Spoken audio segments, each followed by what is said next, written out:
What's up, everybody? This is Tim with Revere Resource Group, and I'm here joined with my buddy, Jacob Fuchs. Jacob, how the hell are you doing, buddy? I am the hell fine, man. Yeah? Yeah. How's your drive in from Phoenix? Long. I'm glad that I still have my youth on my side to, push me through road trips. I'm a huge fan of road trips as it is. I think there's actually a lost art form to road trips that Americans don't know anymore. And you've got the right car for it. Oh, yeah. So you've got very good taste yes. in your gray 4Runners. That's right. Gray, mid 2010, 2020 4Runner. Mm-hmm. That range, if you have one, you're cool. That's just 5th gens is the only way to go. The 6th gen, you can miss me with that 4-cylinder bullshit. Unless you've got, the 2008 V8 4Runner, the only 1 year, then I'll give you a pass. Oh, yeah. That's I think that's everyone's dream is to have a V8 until they have to deal with the gas mileage. But that V8 is just a monster. Just being able to say I have a V8 4Runner is enough. Oh, yeah. Yeah. So tell me a little bit about yourself, man. Where are you from? What got you into photography? Oh, boy. Well, I've always been told that I've had an eye for things. My mom first saw me running around in a superhero costume and borrowing her camcorder when I was tiny. And, they started to supplement and, kind of bring me up into being a filmmaker or doing movie stuff, right? My original plan when I was in grade school or going up in high school was to join the Marine Corps and do combat correspondence, do combat videography, photography. That was my original plan. Super cool. Then I got diagnosed with a heart condition, hypertrophic cardiomyopathy, and that stopped right there. It tends to not get you through MEPS. When it's number one on the list. Hey, but at least you got to skip the part where the doctor looks at your butthole. True. You didn't have to deal with that. Yeah, I let the hookers do that instead. You would have been a good Marine. Mom, I'm kidding. Yeah. Dad, I'm not. But no, it was, a lot of things kind of just drove, it was all faith driven for me at that point. I wasn't an extremely faithful person. I was only 14 when I was diagnosed, and I didn't really know much about church or having a faith driven lifestyle, but I'd always grown up with it. My mom, and dad encouraged Christianity, not necessarily a denomination of it, just like go find God. Sure. And it took me, that was one of the main points where it kind of turned into, okay, God's got a plan for me. I fell into a huge depression after that. I mean, I was 14, extremely overweight. I was not going to do the dream career that I wanted to, which was the military or police or EMT or anything. And again, it stopped. My whole life stopped. Sure. And I got fat, I got sad, and I got cringy in high school. But through that, after getting into theater arts and going into the theater kid side of things. Which, drama kid. Yeah, I was a drama kid. I found the media production program in my high school. So we did, live media productions, photography, videography, making short skits and whatnot. Nice. And that kind of took me away. I got into PSBN, the Peoria Student Broadcasting Network, got a plaque and an award from that. And then just 2 years before I graduated high school, a school called Huntington University opened up. And that was a film school, specifically a film school for digital media arts. And it just opened up in Peoria, which was 3 miles from my house. So did you grow up your entire life in the greater Phoenix area, or did you move around a lot? Moved around quite a bit. I think the number is 12 different moves when I was growing up. I remember about a quarter of them because I was so young when it happened. Yeah. But it was in between here and Washington State. Okay. And my family moved back and forth. I was born in LeGrand, Oregon. And then don't remember any of that. No. No. You don't remember being born? I don't know. I was not there for that. Covered. My mom would tell you, though. So was your dad in the military? Were you moving around a lot because of that? Or what kind of brought you guys from the Pacific Northwest to the Southwest? So I have extended family that's in the military. My dad, he works insurance. He's never been, a gun guy. Never been in the tactical realm. He's more of an IT art nerd, where I come from. Mm-hmm. My mom's side is all a bunch of hunters.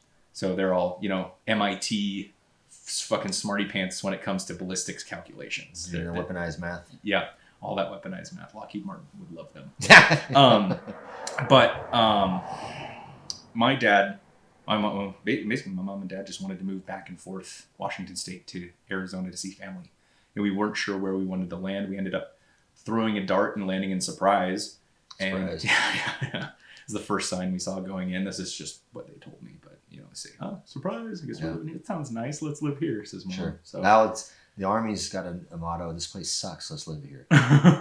So it's kind of the opposite. I mean, I did some time in the Pacific Northwest when I was in Ranger Battalion. I was stationed up in Washington. Yeah. At the time Fort Lewis, and they changed it over to Joint Base Lewis McChord. But yeah, I mean, I'm like you. I'm born and raised in the desert. It's pretty much all I've ever known. Yeah. For now. Well, and it kind of gives you that.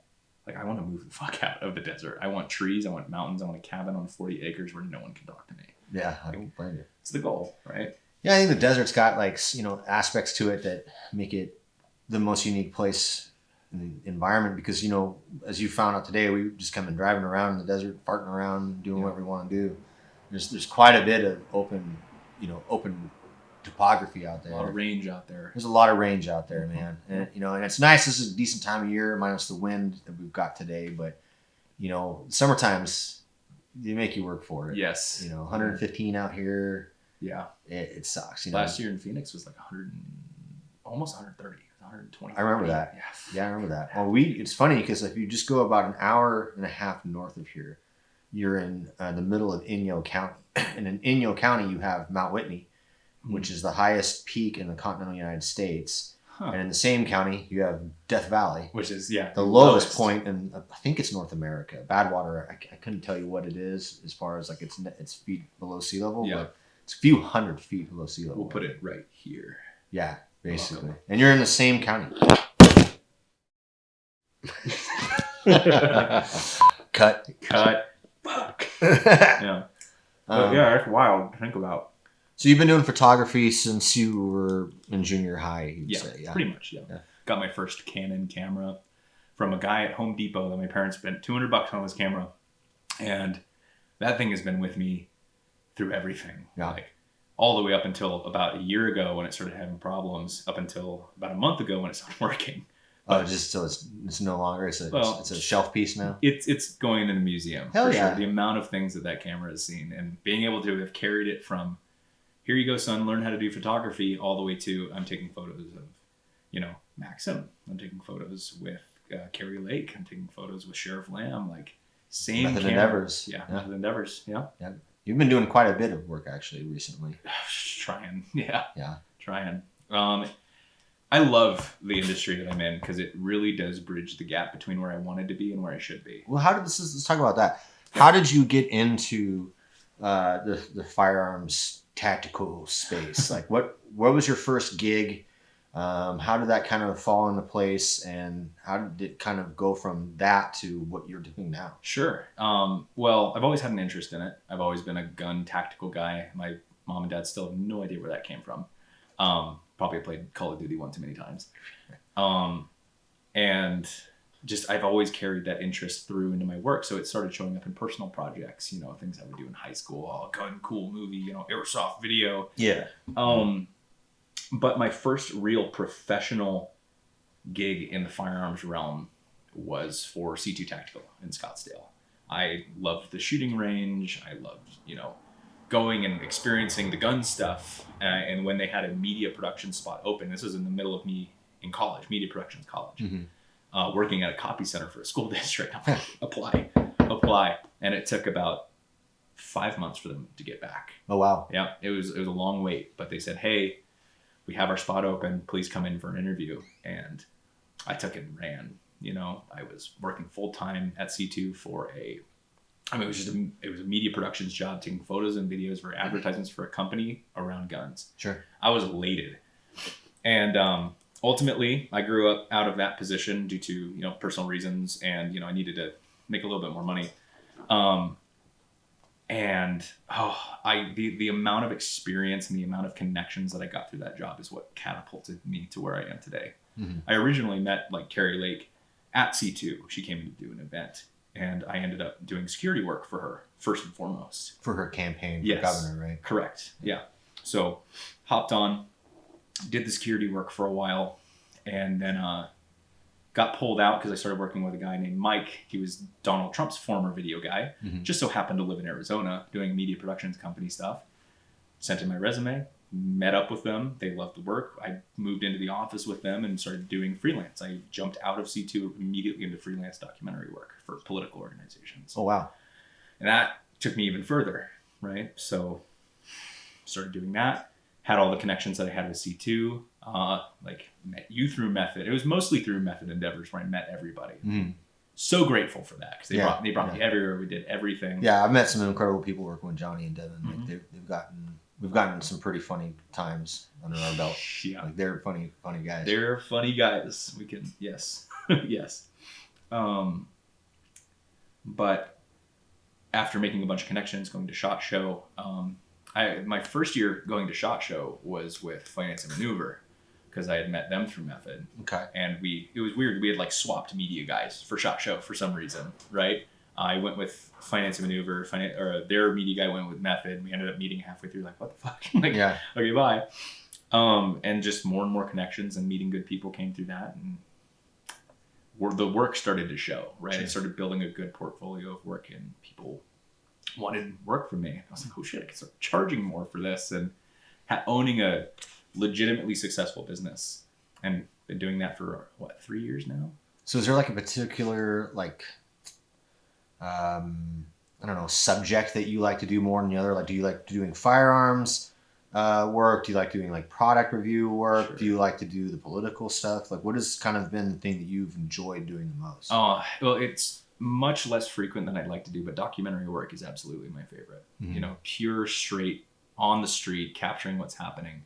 And that kind of sparked from the first documentary I did in college about my grandmother. She was, well, to start the whole thing, she's a mother of 12. My dad being the youngest, right? Oh, wow. So, Catholics, right? Hey. Catholic birth control is just a crucifix above your bed, praying to God you don't get pregnant. Yeah. That's basically what it is. Well, I guess I'm a Catholic then. Yeah, so I did a documentary on her, and it was the first time in years that we had been able to get all 12 of her children back in the same house, the same time, because she was going through cancer treatment, pancreatic cancer, and she had just taken a fall. So she was in her chair on a walker, and it was kind of her exit time. It was time for her to start going into hospice.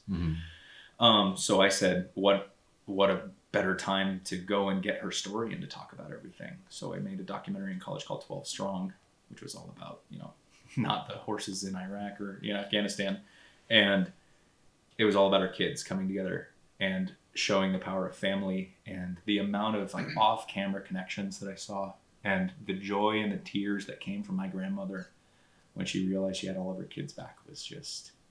I mean, you got to see, if you got to consider like 12 children, even if you just spaced out their ages at a year apart from each other, your oldest is going to be graduating high school when your youngest is still quite young. I mean, and then they're going to go off. Oh yeah. It's like the idea of getting, people all back in the same spot. That's a difficult task to do. It was quite an undertaking. I led an entire Facebook group to make sure that it happened.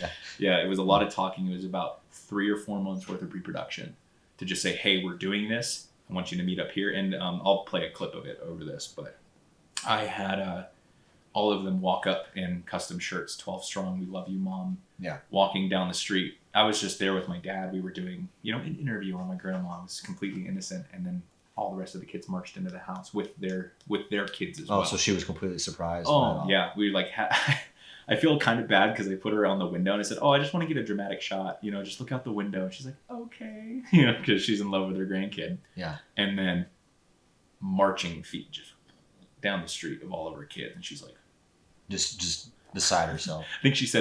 I said, who's out there? And she goes, it's all your relatives. Like, yeah, you're right, I guess. Yeah, good. More importantly, it's your kids. Yeah. And they spent the entire 4 or 5 hour afternoon just hanging out in the house and making noise. And my favorite line from her was, having all these kids, it's really loud, but they can make as much noise as they want to. Yeah. And that was the moment I realized that documentary work was so incredibly important because documentaries happen now. Mm-hmm. You can make a period piece about the future or the past, but when are you ever going to get to see your family's last moments together? That's real shit. You don't need to be up here in those feet. You're just feeling the emotions. I mean, obviously, I know family is extremely important to you. And Very. You have a sister with special needs that's older than you, and that's quite an undertaking. We talked a little bit about it last night, and I think families, specifically parents, but families in general of special needs children are some of the strongest people on the face of the earth because it's the most difficult. It's your life. Yeah. They are your life. Yeah. Especially given your sister's needs. Yeah. Well, and maybe to argue against that point is I don't feel like it would be any different if my sister was normal, right? Mm-hmm. She's just my sister that happens to have this thing. Like I happen to have a heart condition. Sure. I just don't know any different because that's how I've grown up, and it's always been my sister is like this, and this is who she is. Yeah. So I never thought any differently of it. Yeah. She's awesome. She has her moments like we all do. Mm-hmm. I mostly feel for my. It's getting windy. What is going on there? We're gonna die. Yeah. Where were we? So we were talking about the need, how much family means to you and Yeah. how your life as a photographer. How would you actually, before I go further, what would you describe yourself? A photographer, videographer? Media content creator. I like doing both. I Sure. can't really stick myself to the photography or videography side of things. Sure. Honestly, I just stick it at a storyteller. Yeah. I'm able to I just can see that. see things in a certain way and capture them, whether it's a still photo or video. Yeah, and I'm not saying this because you're sitting across from me and and the fact that we work together. Or the fact that I have a gun under this table. Right We'll have a gun on the table. Our obligatory prop. Oh yes. You've got a very special talent and gift for this, and so it's been really cool to watch you over the course of the last couple of years. We've done some work together with Method Endeavors, little stuff here and there. Yep. When I'm out there at the range with you guys in Corona, California. But it's been really exciting to watch you progress, and I'm really looking forward to seeing where you go into this and how much further this takes you. Thank you. What you and I are going to be able to get to do together in the future and some other projects. If you had to go back and start it all over again, what would you tell younger Jake? Like, hey, focus on this. Don't worry about this. Cut this out. Like, what would you kind of tell yourself if you were to start this all over again? Yeah, well, there's a lot that I would tell myself. Sure. I jumped into the deep end of business ownership, and that's the one thing I wasn't super savvy on. Sure. If I had to tell myself a couple things restarting, if I started all the way over, do it now. Focus on prioritizing your work, like really hardcore focus on getting work done. Remember that you love what you do and don't quit. Those are the things that I would tell myself, because once you quit, it's over. You've made the decision, you're done. And it's easy to get that in your mind to, fight that voice that says, dude, just chill. This is burning you out. This isn't fun anymore. You're going to quit. And sometimes it isn't fun and you still got to keep going. That's the hard part. I think that's the just a side effect of, or a byproduct of just being a man and working and creating, especially like what you do. You create, and you get, I'm not a very artistic person. I can do laser engraving and stuff like that, and that's fun. I wouldn't cut yourself down too low, but well, I mean, I can't draw my way out of a wet paper bag. I'm more like music is like some more my talents, a little bit more at, but I really, that feeling of being able to create something as an expression of like what goes on in your heart it's difficult, I think, for people that don't have that that passion to like really kind of get that. What would you give for advice for somebody that's thinking about getting into your line of work? Like, hey, if you want to start doing like videos and photography, like how would you approach like someone that just doesn't know where to start? Okay. Yeah. Well, first and foremost, everyone, wants to jump right in and talk about gear, right? Oh, I need a cinema camera. Oh, I need all these lights. I'm a huge proponent on using what you have. A lot like the best gun is the one that you have, Yeah. That it's the same thing. Grab what you have, start making stuff. And if it looks bad, oh well, you'll get better. Mm-hmm. So just go and do. Make sure that you make connections. Guard yourself a little bit, of course. Don't be, don't make buddy with everybody, but really lean into connections and let people know who you are. Mm-hmm. Drive your own personal self as the reflection of not only who you want to be seen, but as a reflection of God's love to other people. Sure. Let that light kind of shine through you and be a positive reflection or a positive example in other people's lives. Money comes second to that. you will, if you're worried about getting gigs and getting money, it will come because that's all planned out for you. Focus on being a good person and doing the best work you can. Other than that, everything else will scale. Nice. That's what I would tell somebody fresh in their tracks. Yeah. Because I think a lot of people are apprehensive. They want to do, the graveyard is the greatest repository of good ideas, right? Yeah. Because people don't do all these things. I mean, hell, I'm about to turn 40, and here I am starting doing YouTube videos. And shit, which is something I always said I was never going to do because, there's a part of me that's afraid to do it, right? Like I'm putting myself out there. I'm risking becoming not a slave to this, but someone that's like tethered in the cog. Yeah. Yeah, I'm going to have to keep putting out, right? But so far, I mean, I'm enjoying it because it's a chance for us to connect with other people, to network with others, bounce good ideas off. I mean, I consume everybody else's content all the time, right? Like I'm watching videos daily. Yeah, and I learn so much. I'm an obsessive learner, and for me, it's getting out of your own way is something that I'm going to tell you as a guy that's almost 40. And like, Army Ranger, boomer hotshot, all this other bullshit. Like, I still have that imposter syndrome very, very much ingrained into my bones, and it's there's days where it's I just gotta bullshit myself through it. Like, hey, no, you gotta keep going. You can do this, and just ignoring that nagging voice in your head that's like, they're not gonna like this, and doing it for yourself, I think, is one of the biggest things. Like, I don't care if one person watches this or 100,000 people watch this. I'm doing this for me. Yeah. This is fun. I'm enjoying this. Yeah. Like you said. It can be therapeutic at times too. Yeah, I mean, hell, we're sitting here drinking some water and smoking some stogies. For what it's worth, it's just water, everybody. It's nothing exciting today. It's vinegar. It's vinegar, pussy. Well, we drank enough bourbon last night that we needed to just be drinking. Yeah, there's no more Maker's Mark. There's no more Maker's Mark. We got an airdrop of Buffalo Trace on the way, I think. Oh, good. But to your credit, though, right, being able to go and create something for yourself, right, is where it all kind of starts, And if you're able to keep that mantra of I'm doing this for me and the success will come when it's supposed to, you literally take that off your shoulders and hand it to God, and he'll be like, okay, you've done all of this stuff, and I'm proud of your work. Here's some reward for it. That's how I've been trying to run my business for 3 years. And that's something I want to make sure I keep in focus as I go through this is, there's a risk with all of this, right? Like, you put yourself out there, you're going to get criticized, and certainly not everybody's going to like what you put out, and that's fine, right? Objectives. Post and ghost, man. Post a Twitter post and mute that thing and don't come back and read the comments. You don't like it, get out of here. Yeah, But the thing is, if you're just like open and sincere and genuine, then the right people, the ones that actually matter, stick around, right? And as I'm kind of progressing through this, I've seen a lot of mistakes others have made, and I want to make sure I don't repeat them, and somehow use this new path in my life to, one, glorify God and kind of be an ambassador for his son and what that's all brought to me in my life.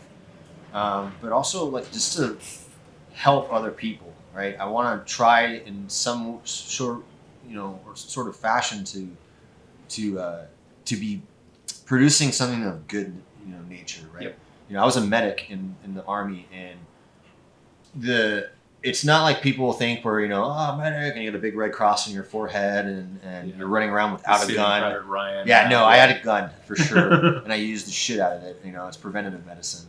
But people are like, well, what made you want to be a medic? And for me, it was like, I want to help these dudes, right? Like, you're not doing medic shit all the time, right? And when you're not being a medic, when you're on target, you're a rifleman. You're a ranger first, right?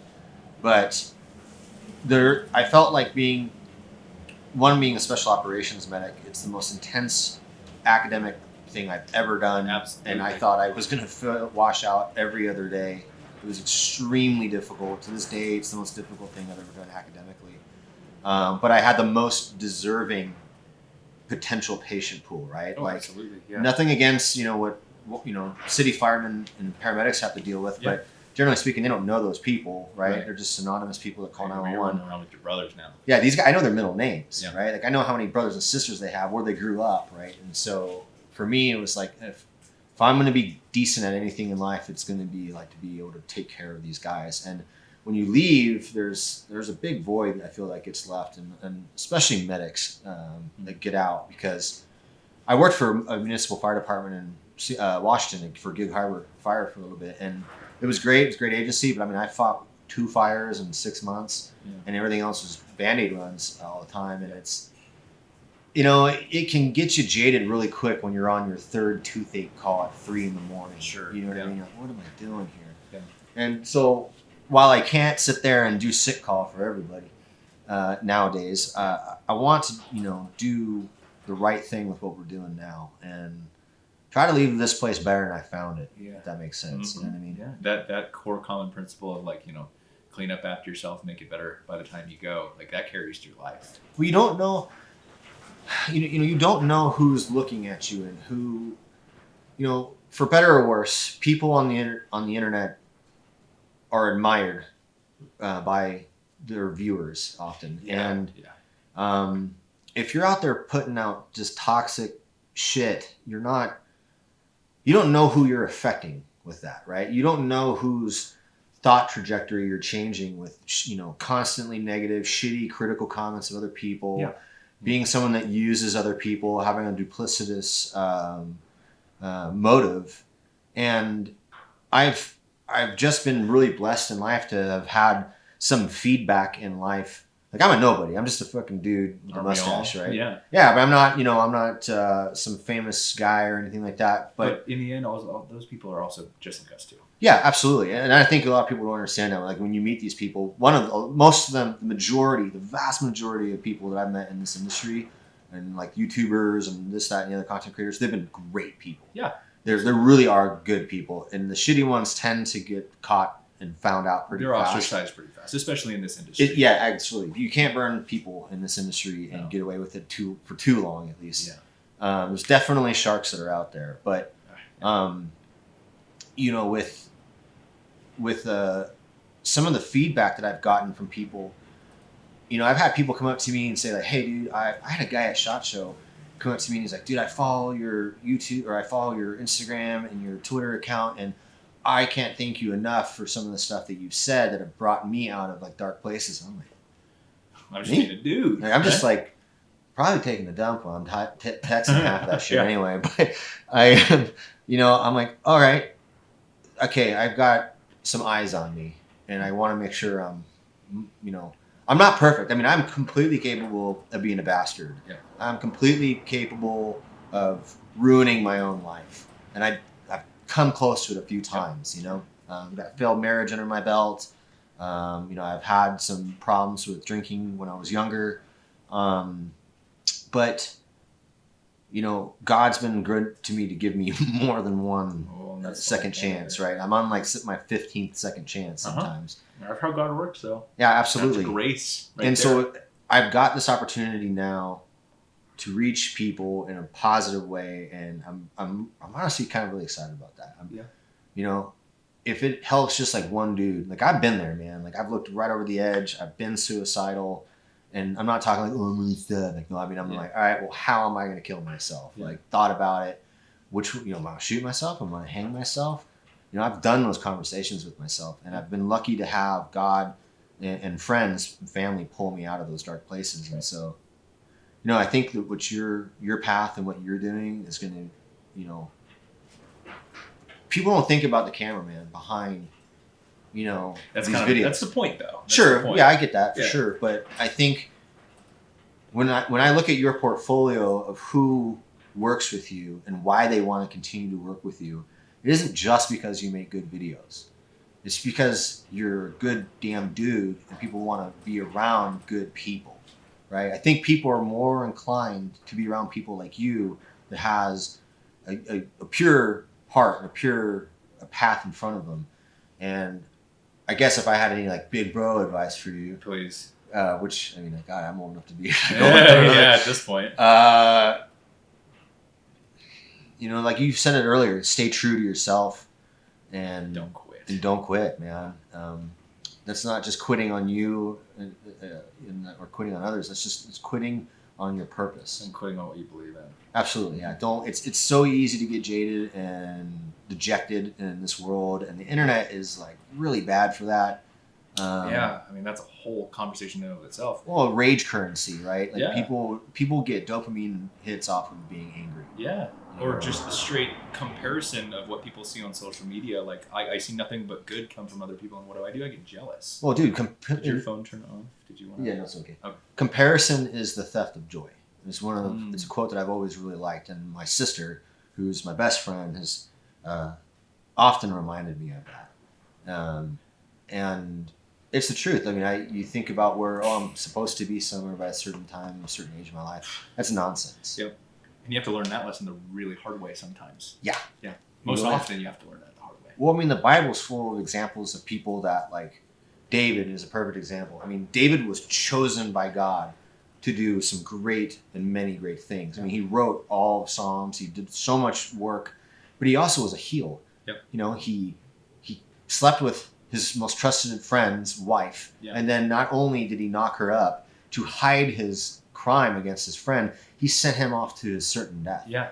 I mean, and then he repented, you know, he made amends, and like God said, like, he's a man after my own heart. Mm-hmm. And so, but he screwed it up over and over and over, and he kept his eye on the Lord, right? Yeah. I think if you're not careful what your God is, you become money can be your god, sex can be your god. Oh, dude, so many fame things. And vanity and all that. Take us in, yeah.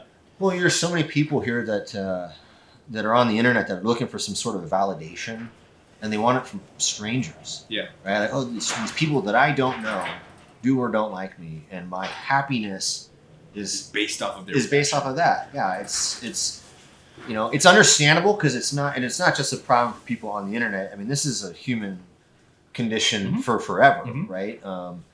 But I don't know. I think we kind of got a little bit off topic. I love where this tangent is going. Yeah.